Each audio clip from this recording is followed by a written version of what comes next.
DNA sequence databases. As I told you that due to advancement in DNA sequencing techniques, now the rate of accumulation of sequence information, it is no more rapid, and the data has been accumulated. So different databases have been created around the world that can share information on daily basis. And most important one, you may be well familiar, it is NCBI, that is National Center for Biotechnology Information.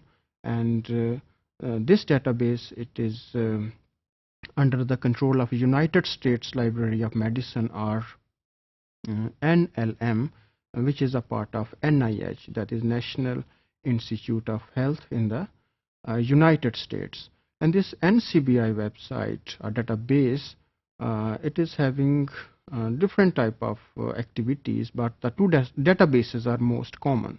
तो पहली वाली जो है इसको gene bank कहा जाता है. तो जो भी नया सीक्वेंस आता है, फॉर एग्जांपल किसी माइक्रोब के लिए या किसी और ऑर्गेनिज्म के लिए, that may be important from to find relationship between different type of organism, it is being submitted in the gene bank, and different type of accession number you can get after submission your sequence. So this is one of the activity that you can deposit your sequence and you can get the accession number, and you can identify different type of samples, especially microbial samples or the sample from higher organisms.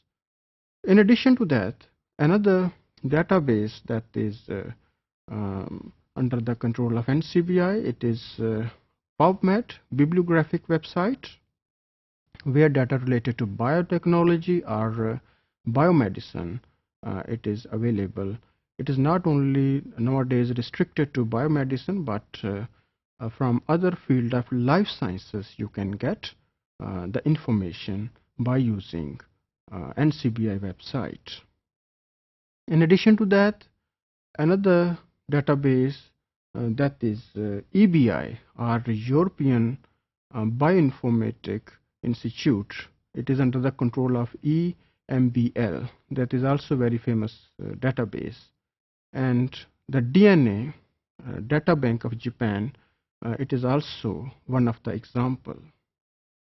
And one can access these different bases very easily by using internet, and hopefully you are well aware from your basic courses of bioinformatics. So as far as the course of gene manipulation is concerned, it is not within our scope, but briefly I can pinpoint a few websites. For example, here are the internet tools for gene discovery and DNA sequencing data, and here are a few examples of the home pages that are available online, like European Molecular Biology Laboratory, or EMBL, the first one, and its website here. And then of course in UK, a Human Genome Mapping Project Resource Center. Next one that is important, it is related to Gene Bank, and of course DNA Data Bank of Japan, you can also access online.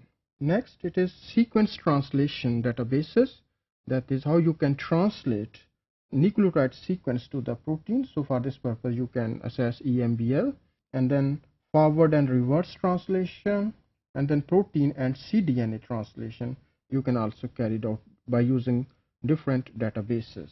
Next one is protein sequence databases, available as translated EMBL.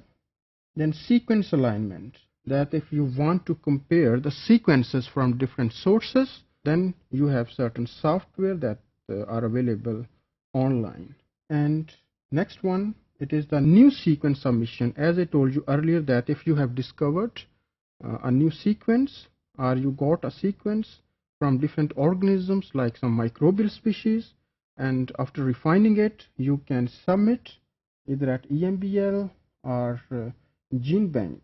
So you can get the accession number after depositing your sequences on these databases.